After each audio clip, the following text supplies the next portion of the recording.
It's a 50-year medal. Yeah. It's all I'm eligible for so far. So far? So far.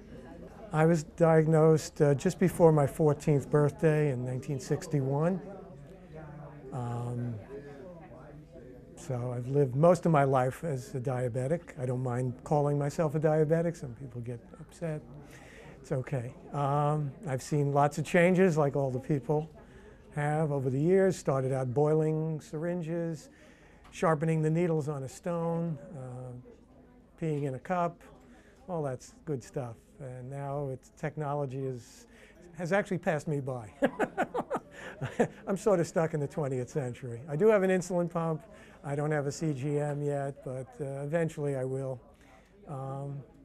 And that's about it. I don't know. Diabetes, it's part of me. It's there 24/7, 365, but I've managed to live a pretty full life. I've gotten married. I have 2 wonderful daughters. I have 1 grandchild and another on the way. I've traveled across the country. I've gone to Europe.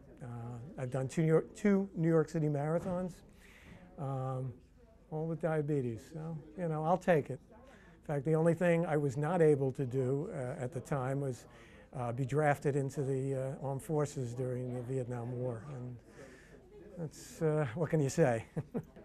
Well, I'll be honest, I didn't run them, I walked them, but it took longer to walk and to train.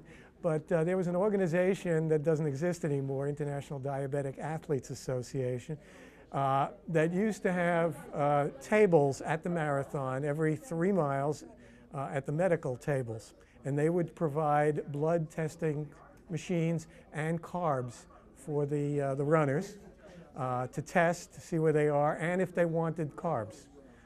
We did not do any testing because of the issues with blood, you know, and stuff like that, but we provided that. And then one of the anyway, I did that a few years, and I said, this looks like fun. Let me try this. But I like to walk, power walking, race walking, whatever you want to call it. And I said, maybe I could do this. And I started doing a few half marathons. And then I would be so tired after half, and then I would think, oh my God, I'm going to do twice this. Well, I did it. I did it for my 50th birthday. It was a present to myself. And then I did it about 6 years later, 97 and 2003, 1997. And it's one of the greatest things in my life. To hear your name called out, to be part of an athletic event, and I'm not an athlete by any stretch of the imagination, but just being able to finish that is something I'll always remember. Basically, I heard about this 50-year medal, and then the study, and I was concerned because a few things. I'm an only child. My parents are both gone. I had no documentation of date of diagnosis or any records, and I was saying, well, they're not going to accept, you know, I'm just saying I got 50 years. And, although people, I don't know who would lie about something like this, but anyway. And then when I called Sarah Turek, it was great, wonderful woman. She said, don't worry about it, just tell me what you know, what you remember, things like that. And I was able to piece together with the help of one of my cousins and submitted my application. That was my beginning with Joslin.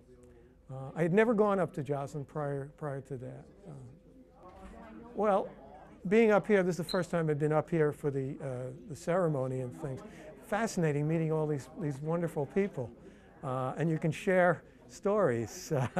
A lot of them go further back than I do, but it's amazing how we've managed to get here, or still be here, still be walking and talking and things like that. It's amazing. It motivates you to continue, doing what you're doing, or maybe learning a few things. But what I also have learned over the years, what may work for me would not work for someone else. And I think they call it YMMV, your mileage may vary. Meaning, but it's nice to hear from other people. Well, if that happens to me, I do this. And it gives you a jumping off point. Instead of reinventing the wheel, okay, yeah, that's something. Let me try that. And maybe if I tweak it a little bit, it'll work for me too. And I've learned some things today, and actually over the years, now they have groups, Facebook groups, and online. Things didn't exist. When I was diagnosed, I had my two grandfathers, and they had what you would probably call type 2 now, totally different. And I felt so alone in the beginning. Now, it's like you're part of an exclusive club. I want to call it that. Somebody just diagnosed, they said, look, I made it here when they didn't have blood glucose testing, laser surgery, the new insulins. You're starting off so much higher, and you can do anything. And I would repeat what I've done, marathon, traveling cross country by car with two of my friends. And if I can do that, you can do anything. Set your mind to it. Athletes, adventurers, whatever.